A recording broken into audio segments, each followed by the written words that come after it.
has been one of the most influential women in my life growing up. She carved the way for us, her children and her grandchildren, to live and have the life that we have now. She embodies strength when life doesn't go as expected, bravery when her heart is in pain, and endless selflessness and love for her family and friends. Mama's journey in this life has been a symbol of strength, patience, determination, and triumph. Mama, you are our family's undisputed matriarch, and we love you endlessly.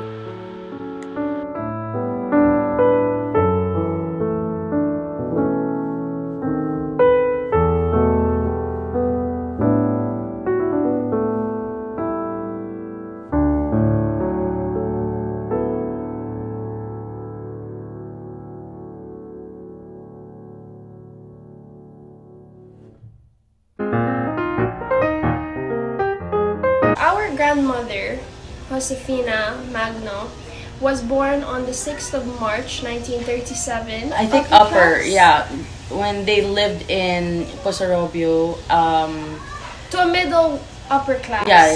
Family. They are rich. They were a rich, well-known family in the area. So even if when you go there, when you say Magno, it's pretty well-known, very influential in their town during their time.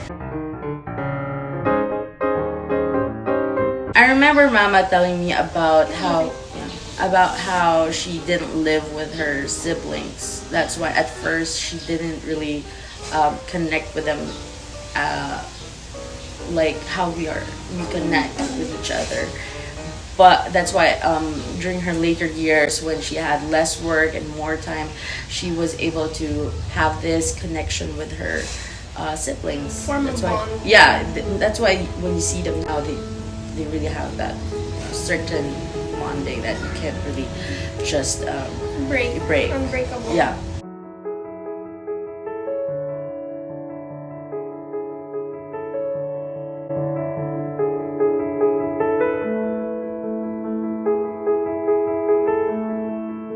Mama is a nurse, and I know that she is a very hardworking one, because she would always tell us about it and how fast she would move and do things and accomplish a lot of things in one day. That kind of gave me an idea of her work ethic.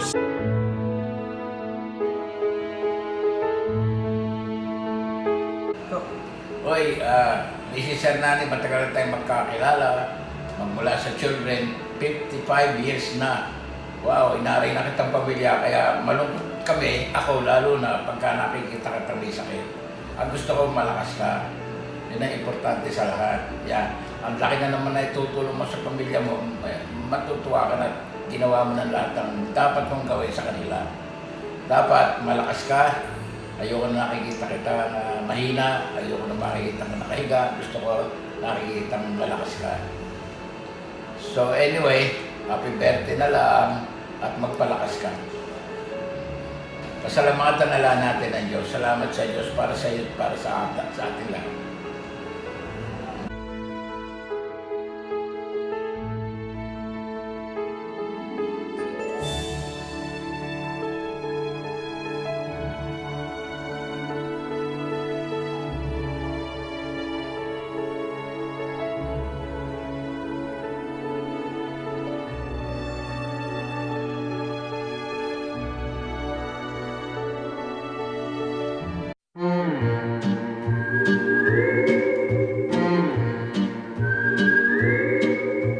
Sometimes we walk hand in hand by the sea, and we breathe in the cool, salty air.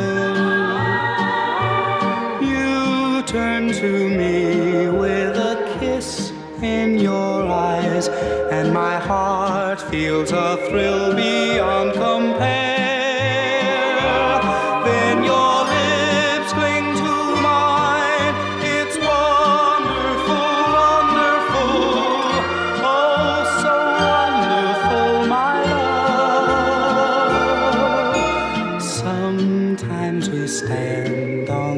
top of a hill, and we gaze at the earth and the sky.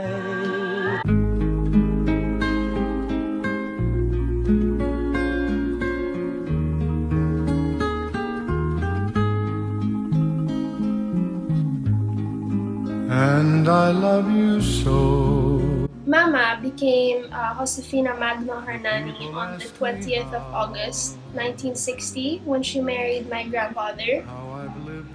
And what I can recall from the stories of their life when they first met is that my Mama's family disapproved of Papa because she would be courted by lawyers and doctors, so it was a huge shock and disappointment to her family when she brought our grandfather home.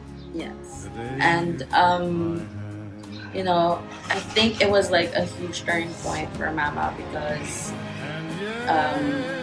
it was the time where she became her own self. Like, she became this hardworking person and, you know, with good work ethic and, you know, very focused on family.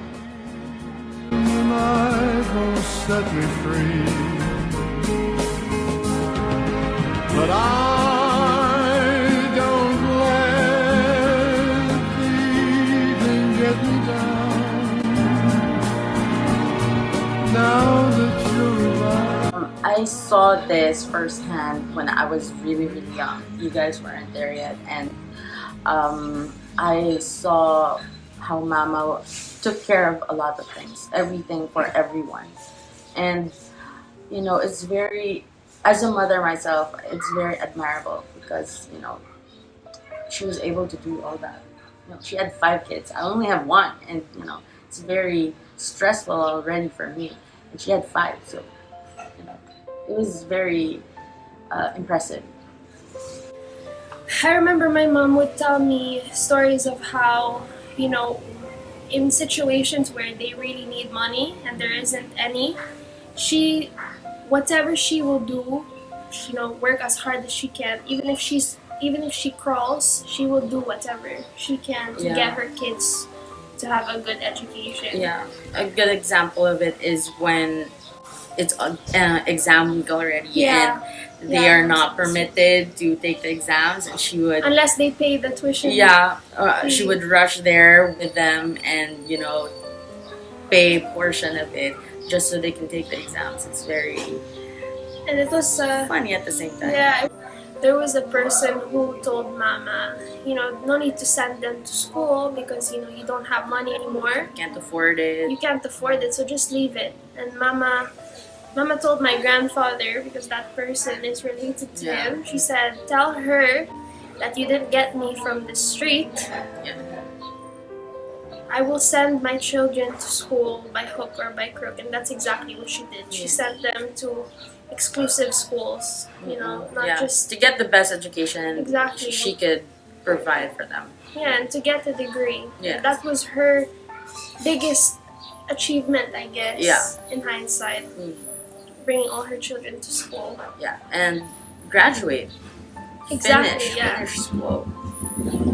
I just think as a mother, she was, because obviously she's a human being on her own. She has her own emotions and she's a wife. You know, she has a lot of other things going on besides being a mom, but she also has her work. But in terms of being a mom, she was very determined. Oh, you have to say that. In the sense that, like Atapat said earlier, there's a lot to think about and a lot to take into consideration because she has 5 kids and each of them has their own needs. But she kept it, you know, basic and tried to fulfill the most important, which is education, food, clothes, and basically the things that's basic for a family and for the needs of a human being. Yeah. The 3 words I will use to describe my grandmother would be firm, maldita. 1, she's hardworking, Selfless, independent, loving, and thoughtful, God-fearing, caring, selfless person, loving, very strong, family-oriented, caring, strong, caring, kind. love you, Mama. love you, Mama. love you, Ma. Love you, Ma. I love you, Ma.